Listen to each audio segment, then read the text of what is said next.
I was gonna say, why don't we talk about challenging an appraisal? Because I don't know about you, Sarah, if you're seeing more and more of that in today's market. We are here, but love to get some feedback on how that happens, and then maybe go into ramping up our business for the summer. We good with that? Yeah, let's do it. Yeah. So, Okay. Sarah, when's the last time you had to challenge an appraisal? Say that again? When's the last time you had to challenge an appraisal? Never. You've never had to challenge an appraisal? Never. Congratulations, you were lucky. Yes. It's better to be lucky than good. I'll say I have not had to challenge many in my career, probably 3 or 4, but I will say I'm over 50% success rate. I know one we did not get, and that was more. I think if I recall, that one was, and I thought this was a little ridiculous. The appraiser just absolutely just refused to look at anything else, and how their supervisor allowed that was ridiculous. Just would not look at any other comps. I was like, wow, you're a dickhead. I think it got to that point where I called him too. So Brad, let's talk about when you do challenge an appraisal, how do you go about doing that? So I don't know what the process, if it differs in California. Do you know what your process is like, Sarah, before I answer the question? Mm-hmm. So here it's, if you want to challenge it, they'll automatically, if you don't do this automatically, they're going to ask you. So you need to go pull your own comps. Hey, Brad, for some reason, maybe it's just because you're really far away from your microphone today and you don't have your earbuds in. It's hard to hear you. Oh, you do have it in. No, you're very, are you getting the same thing, Sarah, where he's very echoey? Yeah. Or very, Whoa. Both of us or just Brad? Is it both of us, Sarah, or is it just Brad?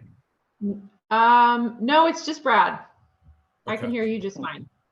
Okay. Let me put both in.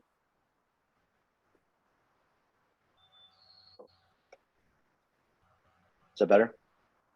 Yeah. Any better? Well, keep talking. We'll find out after you say more than just, is that better? Is that more better? More better. Okay. Anyway, I'll just keep talking. It's the best it's going to get. Volume's all the way up. That's all I can do. First thing you got to do is you have to pull comps of your own. And what I do is I take the report and I look at what comps they pulled, and then I pull some to see if I can pull any that would make more sense. The easiest one to reference is I've had one this year, so it's top of my memory. And they had 6 comps they'd used. I pulled 2 that they did not use. And actually I pulled 3, excuse me, because there was 2 that were in the city of Burlington. There was one in the town of Burlington. So I submitted all 3, and I said, just in case the town one, if the appraiser wanted to kick that out, because there is a difference between town and city. I provided those, could easily would have been worked as comps. We're looking at the subject property. It was a 3-bedroom, 1-bath ranch house, partially finished basement. And the 2 comps that, here's where I was successful. I got lucky a little bit because the 2 comps that I asked to be removed that hurt us, I had been in both those houses. The appraiser had actually not. I'd been in them on showings. The first one, they had said that there was probably an estimated $25,000 in updates or repairs to the property. I was able to clearly state that the whole place needed basically kind of some type of remodeling, including the kitchen, which would have been about $20,000 alone based on the size. So I was able to say, like, I've been in this property, everything needs updated or repaired. It's just, so that worked for that reason. The other one worked because it was one was a 2-bedroom, 1-bath. It said partial basement. Now, when you get a partial basement description, it does not say how big the basement is.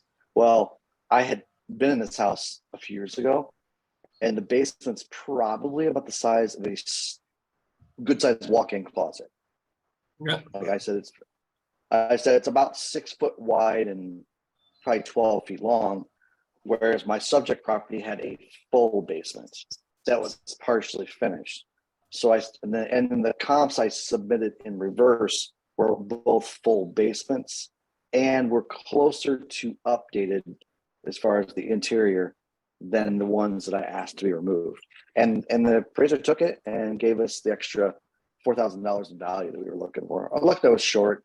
It was off by $4,000, but I was able to provide a case of 2 really good comps. And like I said, I probably got a little bit lucky without having to make some phone calls to the listing agent on the other 2 to get the details of that basement and then the condition of the other property.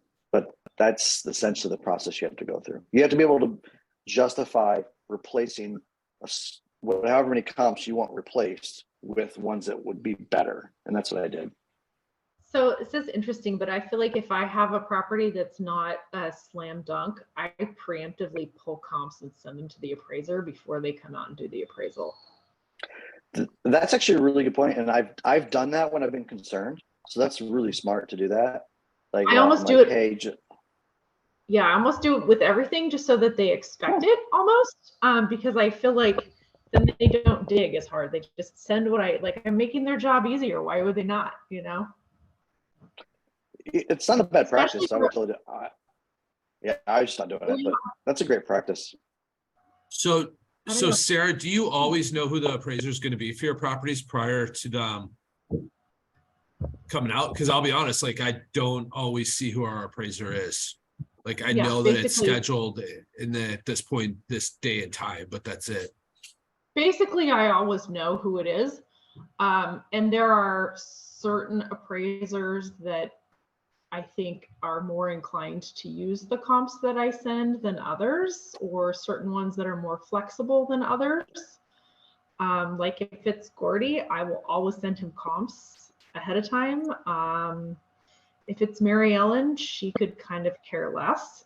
She almost doesn't want them, but usually if it's Gordy, I will pull comps. I'll send them. He's always very happy. Sometimes he uses all of them. Sometimes he doesn't, but you know.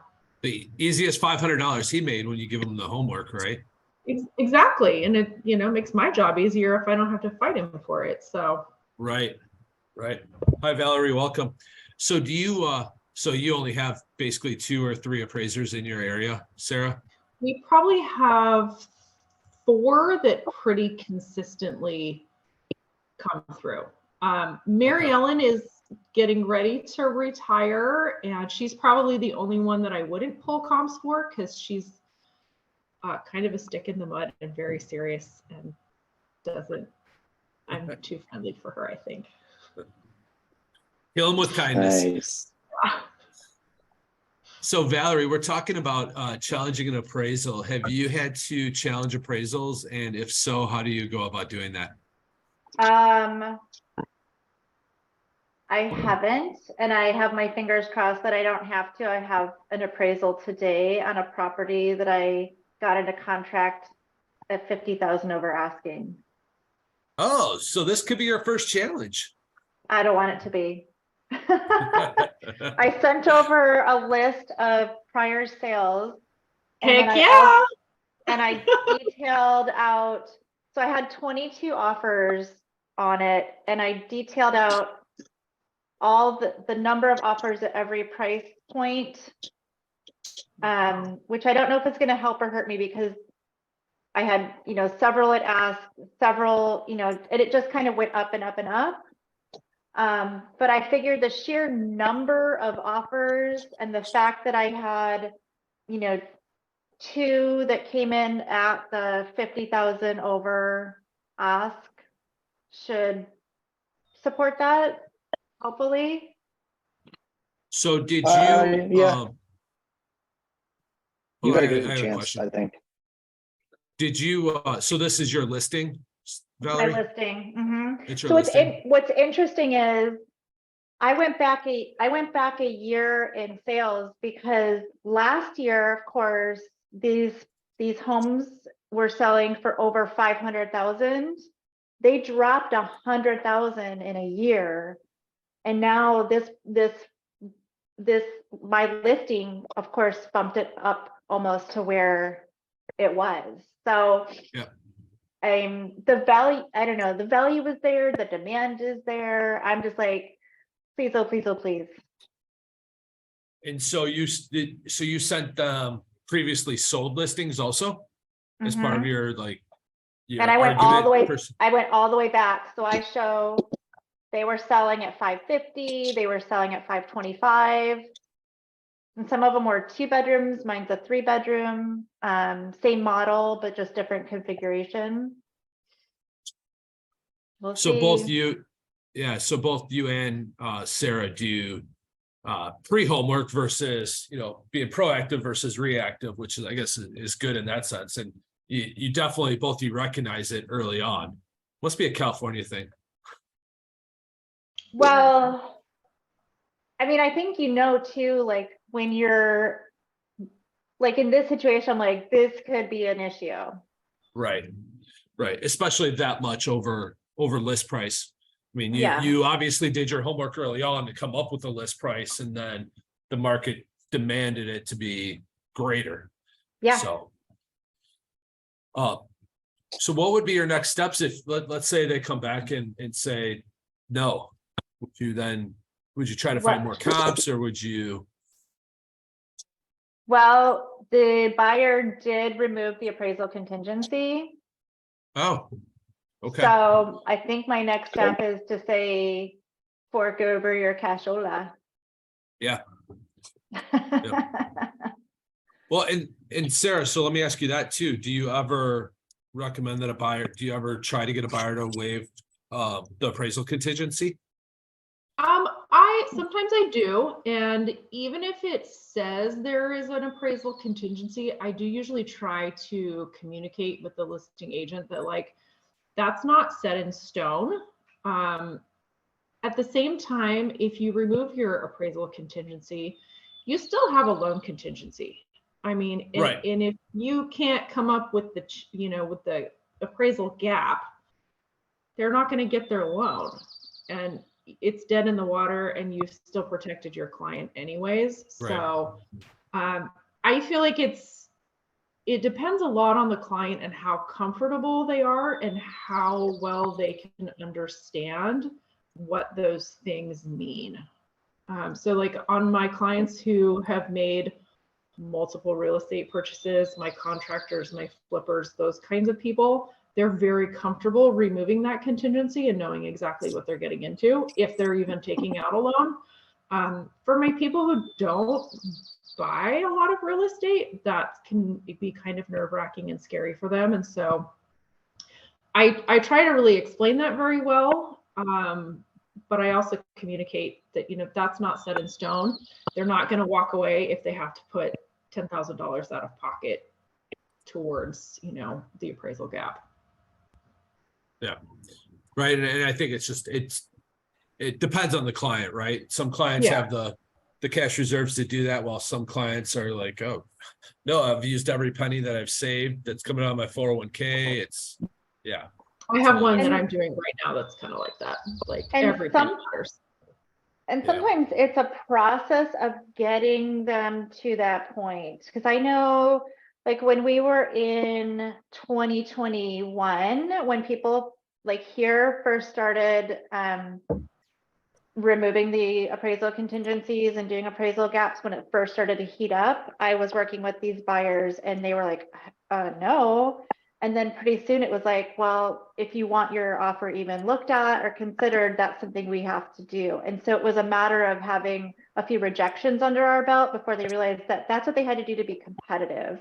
And then building that trust with them that I'm going to protect you. Like my job is to protect your deposit no matter what. So we're going to, and protect your equity. And fortunately, we were in a rising market at that point. So we did get into contract and got a, over ask and all of that, but they made a ton of money on their property and held their equity. So do you guys, that raises a good question. Have you both found that, sometimes you have to get buyers rejected 2 or 3 times before you kind of convince them to waive a contingency or, go over ask price or list price, right? Do you find it's really hard, especially first time home buyers or just buyers in general that maybe have lived in their house for 10 years and that wasn't the case 10 years ago, but today it's a totally different scenario? Yeah, I feel like I almost write my first offer like knowing they're not gonna get it sometimes if they're not willing to I try to say, hey, so I'm gonna suggest, and I will tell you it's unlikely that this will work. So, I feel like you don't want to, I mean, God, if you tell somebody that, their offer is not worth submitting or, they're never going to get it and then they do, then you feel like an idiot. But Right. I try to set the expectation and say, this is probably unlikely. This is why. I will never tell a client I will not write their offer and submit it though. I will never tell somebody that. That's my job, is not to decide whether their offer is good. It's to write it and to turn it in. Yeah, no, I feel the same way. I'll write an offer that I really feel is not going to get accepted. And I'll usually not only give them the reason why, but I'll give them the supporting docs that go with it. So if they're offering well below list price and this house is already at a decent price or whatever it might be, I'll show them comps and be like, hey, look, 5 other homes in the area with the same layout sold for, Right. this price, and you're offering $10,000 less than that. What makes you think they're going to accept it? You never know. But so, I mean, I do find myself at times I'll call the agent. Like I have a showing this afternoon and they asked for final and best tonight. And so I called the agent because it's at the price of my buyer's price range, the top of it. And I said, are we competitive if we come in close to ask price? And she's like, we'll see. And so it's always good to know those things. But hey, Brad, I'm gonna let you take over so I can switch to my phone. I got to start driving. So I'll see you guys shortly. Sounds good. We'll see you soon. All right. I think we're pretty much wrapped up on the challenging appraisal topic, if you both would agree. Nobody else gets a choice because they're not on today. So I think I'm ready for spring break to be over with. For everybody. Valerie, real quick, there's a couple topics on here I'd like a little bit bigger audience on to talk about. One is the power of teams. 2 is effective use of ponds. I think the power of teams we probably need to wait on. Effective use of ponds. Do you use ponds? No. I don't. Does anyone in your brokerage use them that you can speak to? Not that I know of. Okay. That's a topic, I'll be honest, I put on here as a topic because we've got the ability. We're not really using it yet. And I'd love to hear some success stories of who's using ponds and how they're using it, because we're getting ready to hire an ISA. And, I think some of the pond stuff, ones that are classified as ponds would be excellent calls for them to make. So I'm trying to get some feedback. So hopefully we'll put this on for another one. Okay. All right. So let's go ahead and touch on ramping up your business, and maybe we'll get into power of teams with just our small audience once Vince comes back on. So ramping up your business for summer. What does that mean? What does that mean to you guys? I feel like you need to start. Well, I mean, I try to plant my seeds in the winter, and I feel like I'm super busy right now. So that's awesome. Okay. So my most recent experiment, I had a listing that I thought was priced super well for our market. Priced it at $525, and it was 2 units, which is pretty unusual for around here. Rental income was at $1,200 a month. And so I actually took that listing and I shared it on our local swap shop group. And I just put a little blurb about hey, did you know if you have rental, if you're looking at a 2-unit property that's had rental history for over 2 years, you can use that to help qualify you for your loan. So I feel like it was a little bit of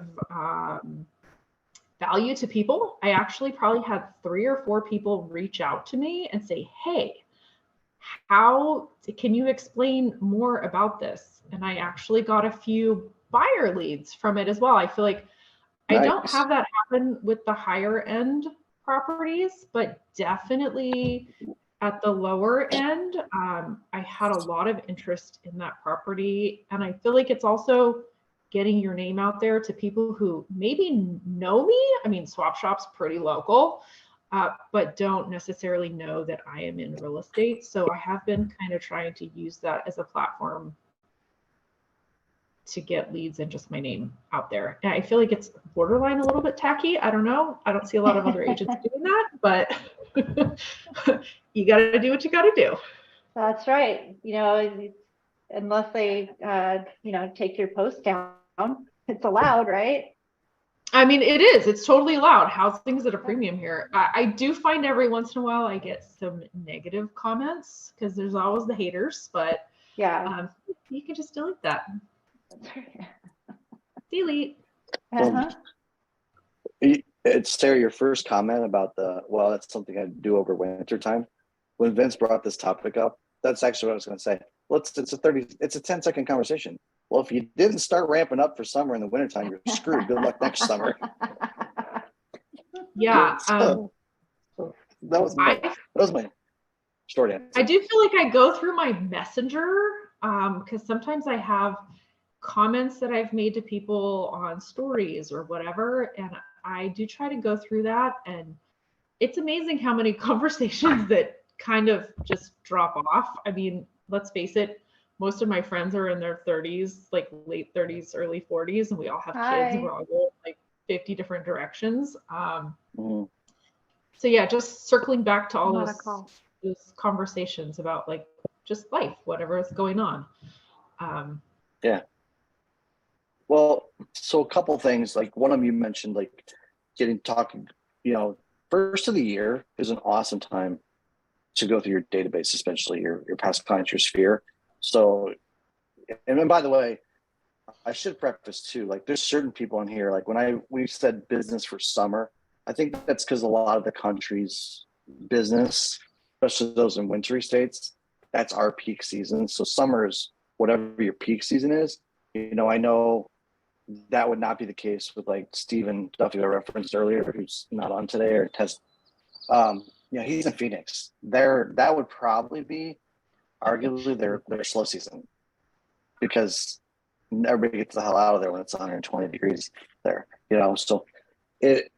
So whatever your summer is, and I think they're ramping up for it. Definitely, it's those things you do, over the winter.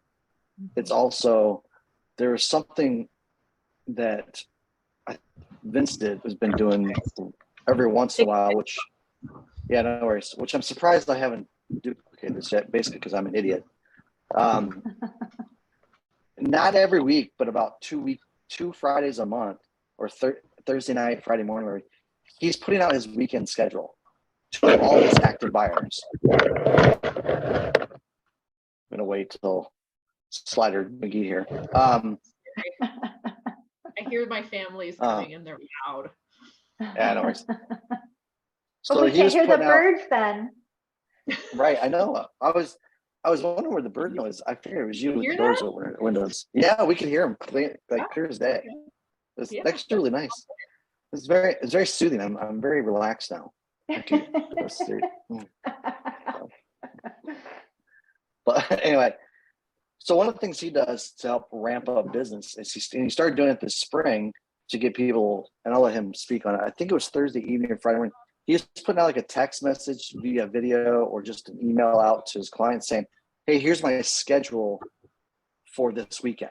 I'm available, Friday evening this time, Saturday this time, Sunday this time. Let me know if you want to see anything. If there's anything you want to have a showing on. Vince, can you hear us?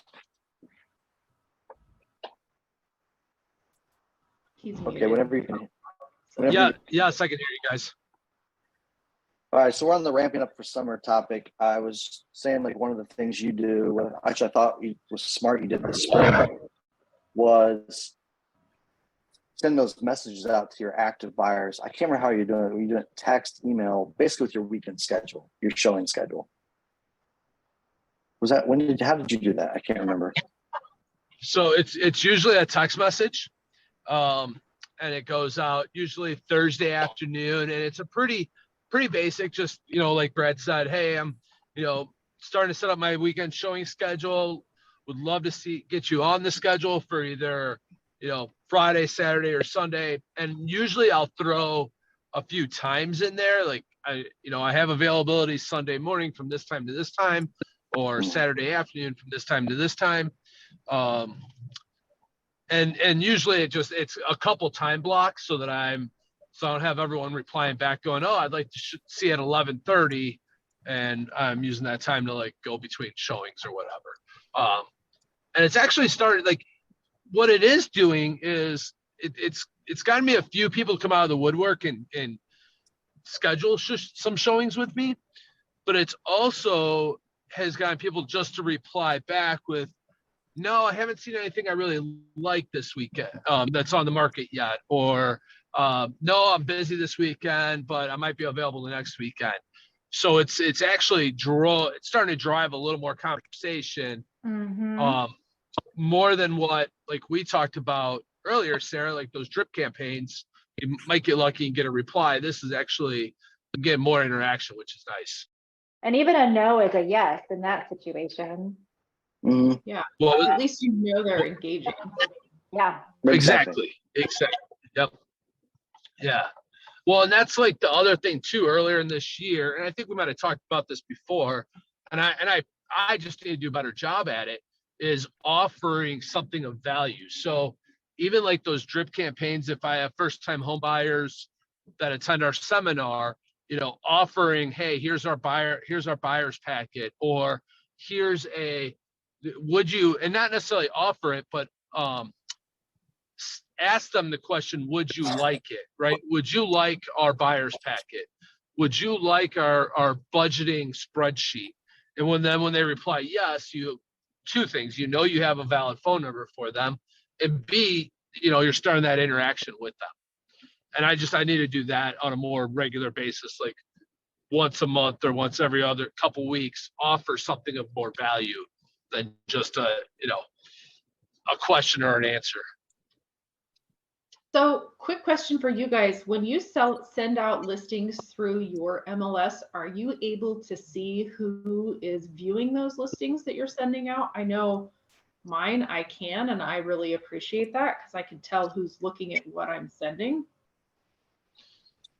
Yeah, we can do it through we set up our searches predominantly through our website or through our CRM, and then we can see what houses they're looking at and things like that. I think you were getting ready to say something else, Vince, or add to it. No, yep, that was it. We primarily do it through the CRM, and what I like about using the CRM is when they get to a property that we send them through the CRM, two things. One, they can favorite it, put it as hold on, I gotta make sure I know where I'm turning it here. They can put it as a favorite, and then we can reach out to them and be like, hey, I saw that you favorited 111 State Street. Let me share this information with you. Maybe it's the property condition report, or maybe they put something in the broker private remarks that could be relevant to the buyer, such as sellers willing to give concessions or whatever. I like that part of doing it through the CRM because I feel like it gives them just a little more ability. And then they can also like request information that goes directly to us through either a chat or a text message. Mm-hmm. So, Exactly. and also here's the other cool thing I really like about the CRM is the MLS doesn't do this, CRM does. If they look at that property 32 times, I know they're highly interested in that property. And then I reach out to them and go, hey, Sarah, I noticed you looked at 111 State Street, 7 times today. Let's just schedule a showing so that you can really get a walk through this property and really get a hands-on feel of what you're looking at versus these professional photographs that are taken and uploaded. You can get a real good feeling of what you're looking at. And I find that to also work, knowing that they've looked at it 58 times. Yeah. Or whatever. So Vince, I don't know if you do this or not, but I would recommend, I think you do, because I know I do this. Whenever I start talking to a contact and I know they're looking, I do tell them like, hey, we'll set the search through our website. And it allows me to see also what you're looking at so that I'm aware. Because I've had a few people that they didn't. It does. That's why I mention it, because otherwise, sometimes if you haven't told them that, and even with ones that haven't really been very responsive or communicated back, still try to communicate it in a text or something, just to say, hey, just so you know, the search is set up this way so we can see it too. So we'll be watching your interests and stuff like that, because yeah, I've had a few comments otherwise, like, what? Like, I don't know about yours, but I know on mine, they can actually favorite properties. So I like to tell them that. So I say, make sure to favorite the ones you like, because I see that, and then I can, then I know what what you're really drawn to and which ones you want to see and all that. And so that also takes away the creep factor. Yeah, definitely. I feel like if you explain that to people. Yeah, I use that phrase a lot with our MLS, because in MLS they can save, and I can see otherwise, but basically it's the ones that they're favoriting is the one I want to tell them about. So I mentioned that as well. So, all right. Yeah, no. And to that point, yes, Brad, I do go over that with them. When we have our conversation, I'll let them know. And they still kind of forget that I could see it at times. I'm like, oh, how'd you know that? And then I'm like, oh, that's right. But I do kind of give them that warning, and I tell them it's more a tool. it's more. Oh, thanks for that serenade. I don't know which one of you ladies said that, but that was perfect. And I use it as a kind of a selling tool, so we can stay more informed with what their likes and dislikes are. That was Valerie, and by the way, you just gave me an excellent idea for a video. Oh, great. I will make a fool of myself, whatever it takes. Well, that's a perfect song for like every movie we'll be watching. Like, I want to do a client video about that. Like, peek out of the bushes. Let's get it. Like, have a notification pop up on the screen of like they want to see this house. Then you come out of the bushes and be like, "You want to go see it?" Yeah. So like, it's totally a video I'll be on there. So that's right. See us weekly for content ideas. We're always here. I did go out this week, and there was a new listing. Is a cute little house, and the listing agent took 0 interior photos, and they were like, interior needs to be full rehab. And I'm like, well, yeah, it's still super helpful if to not see any pictures, not even a photograph. So I went out there and I did a little walkthrough, and I called it a mystery listing. So I did upload the video to YouTube. It got a few videos. I think I posted it on my Facebook page. But I do that for the properties like that usually they're contractor specials that people list with just, one exterior photo and a rock bottom price. And I don't know. We'll see if it turns into anything, but. Do you have hashtags on your YouTube video? What was that? Do you have hashtags on your YouTube video? I don't think I did put any hashtags on that. I probably should. I found that you get a lot more, like hundreds more views with hashtags. Interesting.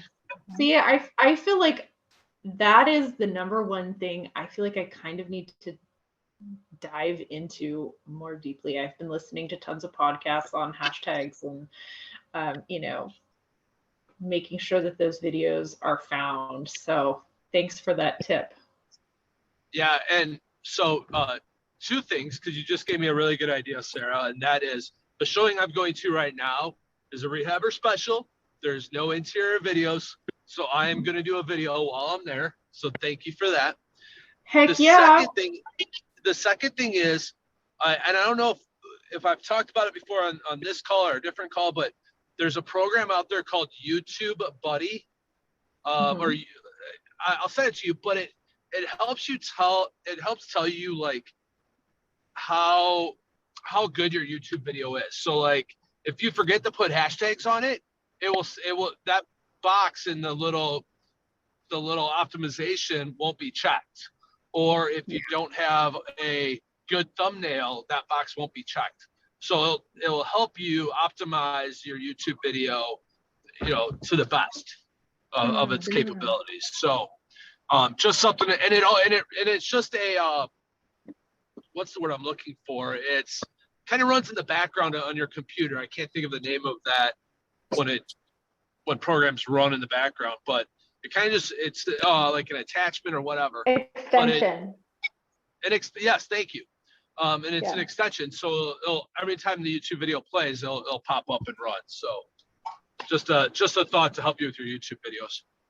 Yeah, I'm not one to post a ton of stuff. I'm like not one of those people that takes tons of selfies and like, so it's pushing me out of my comfort zone because I'm usually a pretty private person. And obviously I chose this business and now I can't be that anymore. So, but it was kind of fun. I felt like I have done a lot of remodeling and rehabbing of stuff. And so the commentary I felt like was kind of fun. I kind of went through all of the things that I, would do and its potential. And I kind of said, everybody gets excited about the $1 million oceanfront listings, but like these are the ones that I get really excited about because all I can see is the potential and all the projects I would do and how I would go about this and what it needs and how it's going to look like when it's done. And I like the vision aspect of it. So it also was this house looked like it had the heaviest smoker I've ever seen in my life. Ew. You literally could see the stencil of the bed frame in the master bedroom in the wall in What a nicotine. shame. If there was smell-o-vision for this house, wow. That's really gross. It was pretty gross. I actually saw my reflection in the mirror when I walked into the master bedroom and I about jumped out of my skin. Like, oh my God, somebody's in here. Oh shit. I was supposed to turn there. You guys had me laughing.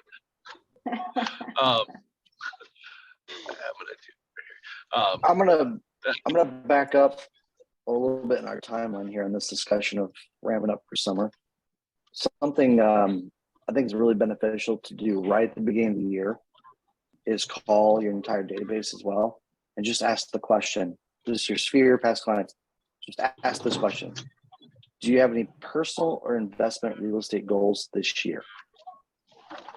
Or are you something to that variation? Are you looking to do anything within real estate from a personal or investment this year? It's a great question because if they say, you could get this a lot of different ways here. What do you mean? What are you talking about? So you could expound on that. Go ahead, Sarah. I see a question for me. Another thing that I do at the beginning of the year prior to tax time is all of the listings or sales that I have closed the previous year. I send out a copy of their buyers or seller settlement statements. And I say, hey, you will need this year when you get your taxes prepared. I just wanted to send this to you so that it's freshly in your inbox. I feel like that's a great thing to guide people to. Yeah.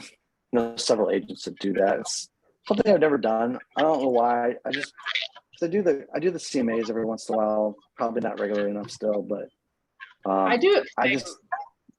I hate getting my taxes ready, and I feel like I'm always looking for 472 million things. And if it's like one less thing that I have to dig through a box of 400 million papers, like I'm super stoked.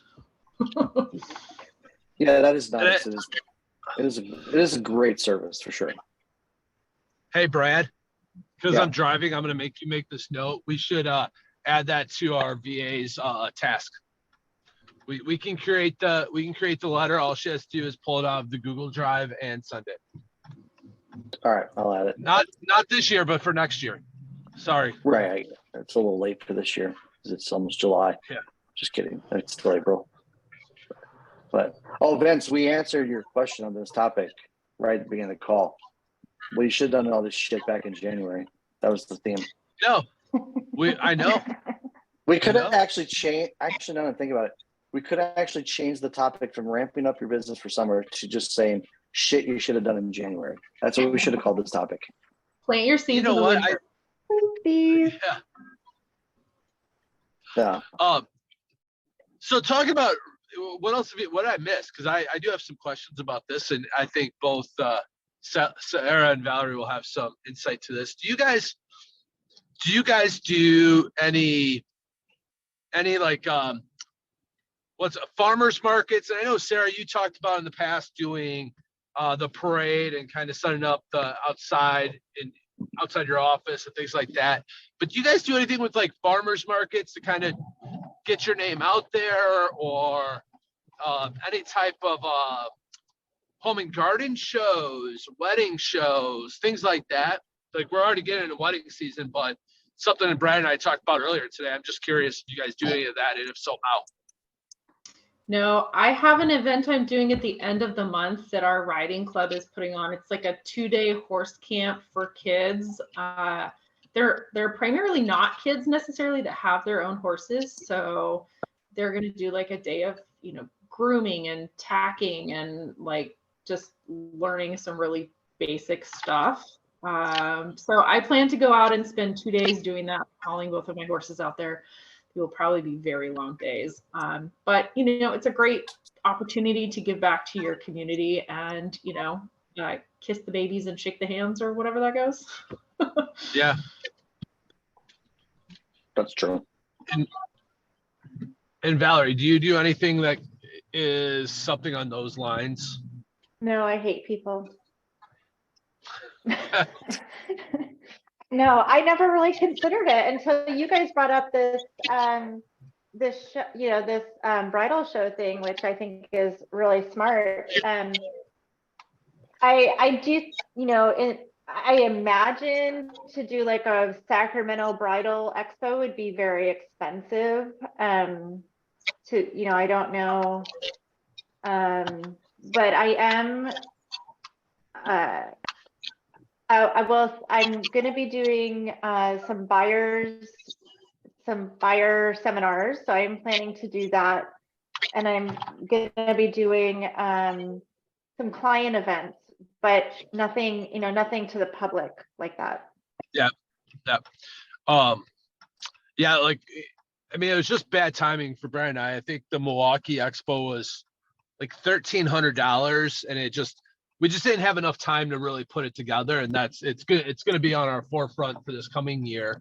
But the other thing I'm thinking about doing and this summer is getting either an ice cream truck or a snow cone truck and going around the couple neighborhoods, but sending out either circle dialing or sending out a postcard to those neighborhoods and give away free ice cream. If it costs me a few $100s, like I truly believe kids and animals help sell. So if we can get those guys on our side, then it's a good thing. And I was like, oh, that'd be kind of fun, because I would then take my daughters with me too, because then they would correlate with their friends from school and kind of help put faces with names. And I want to make sure we got to make sure you get a picture when he's driving that truck, by the way. I don't know if they'll let me drive it, but I'll get somebody to drive it. Fingers crossed. I listened to a fun podcast, and these people, after they closed the sale on a house, they loaded up their kids' like little red radio flyer wagon, and they put red wine, white wine, and Martinelli's with the little mailer, and just walked around the neighborhood and knocked on doors and said, hey, we just sold this house. We're celebrating. Would you like a bottle of red? Would you like a bottle of white? If you don't drink Martinelli's. And she's like, people would slam the door in your face before, but like when you show up with wine. Right. I like it. Might be too people-y for me too, but it's a great thought. I mean, especially if you're like in an in-town area, just cruise your wagon, bring in gifts. You're always better received with wine, of course. Yeah, she said that it was a total hit. So I'm like, oh, okay. For sure. Yeah. Totally. That it was like a $300 investment, you know, to go bring wine to the neighborhood. I like it. Love it. All right. Anything else on that topic? Well, that's probably a good stopping point because we're about 4 minutes till today. So any wrap up comments? We really covered 2 topics today. Hopefully everybody gets off spring break and gets back on a regular schedule before next week. In fact, Valerie, aren't you supposed to be gone? No, I was on vacation through Wednesday. Oh, gotcha. Okay. Gotcha. Okay. Yeah. So this maybe is a topic for different day subject. I read an interesting article. It was a Barbara Corcoran article. And it was talking about the psychology of negotiating contracts. So I would love to do that for a day if anybody's interested. Definitely. Say that again so I can write it The down. psychology of negotiating contracts. Okay. I like that topic. Yeah, I thought there were some interesting, I don't know, interesting points, interesting things. So I think that would be and I'd be curious too, like, here's my thoughts. Is that an hour-long call? Do you think there's enough value for an hour? Because my other thought is just, putting together a full-out webinar and throwing it out to like that social network group that we're on, Sarah. I don't know if Valerie's on that one or not, but throwing it out to some of the other ones and just see how much traffic we draw to that. Because I'd really like to find a way to get more people on this call than typically the 4 of us. Sometimes we got 5, 6, but I think the 4 of us are more of a staple that a lot of others have been lately.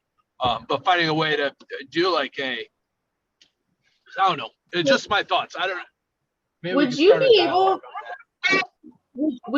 able on like one of the realtors networking groups to put the Zoom link in there and be like, hey, meeting is today at 11? Then will you have all the people who happen to just randomly not be doing anything Monday at 11? They're like, hey, I'm going to do this. I'm going to try this out.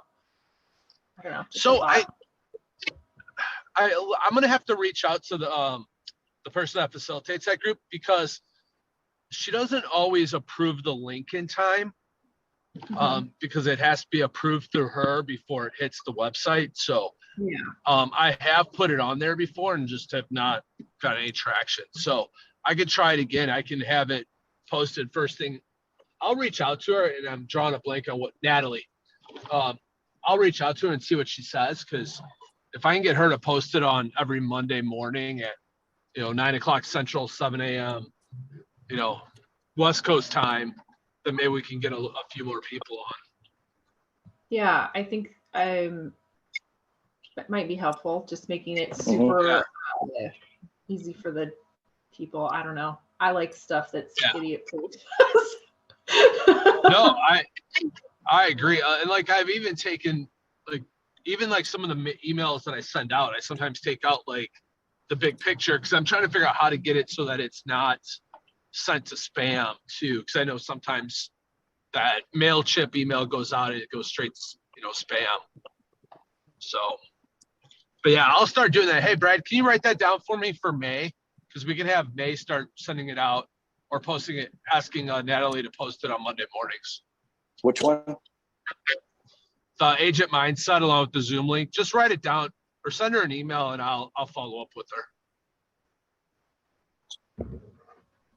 I don't know. I feel like it's great. And, I'm in such a small community here that I have found there are very few people in your own community that, we're the competition. Like they don't want to help you out. And yeah, we're kind of all in the same thing, but like that doesn't, I don't know. I don't want to give all my tips to somebody who's in the office down the road from me. Like, it's a right.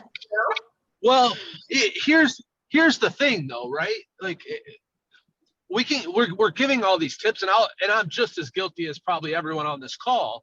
We get these tips and we're like, oh, that's a great idea. And then we just don't execute them. Like 99% of the time, our business gets in the way from really executing things. And so I could really say like I could jump on a call with 30 other agents from Wisconsin and we could all share ideas, but if I'm not going to execute it, it's totally irrelevant. And I truly believe that, half the time we don't execute it. I mean, we'll read a book or listen to something or a podcast and like, oh, it's a great idea. And then we just don't execute. Yeah, So- I feel like for myself, I have found the things that I execute well, and I do those things. But I like to keep it pretty simple. I don't want to be doing 10 different things. I want to focus on my top 3, and that's about it. Yeah. Because I think that's manageable. And I feel like if you start getting too many things going, then you start looking flaky because you're not doing them consistently. And so I do my few things consistently. It has been good for me to track where my sales are coming from and really understand where I should be reinvesting, because I have found a huge amount of it is from my sphere. And so that's something that I definitely want to pour more into this year. Yep. Yeah. And for you that works. And for other people, they need those 22 tasks. Yeah, I don't. I just added that. By the way, as a topic for the future. We don't do it next week, but I kind of like to go a little deeper into that, like realistically, how to realistically execute ideas you get from books, seminars, and others. And you basically, a key is not trying to implement every single thing right away. It's like keep 100%. a list. I'm a huge believer in, again, this is the meat and potatoes. Like, you don't want to spend 25% of your effort and energy making 5% of your income. You want to spend 100% of your energy on the things that are directly affecting your income. Absolutely. Cool. All right. Any other topics you guys want to add to the list right now, or any other comments for this week?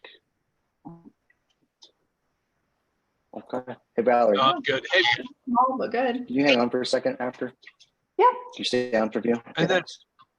and Brad, when you're done with Valerie, give me a call. All right, we'll do. All right. Thanks. All right. All right. Bye, guys. All right, Bye, cool. guys. We'll everybody sign Bye. off.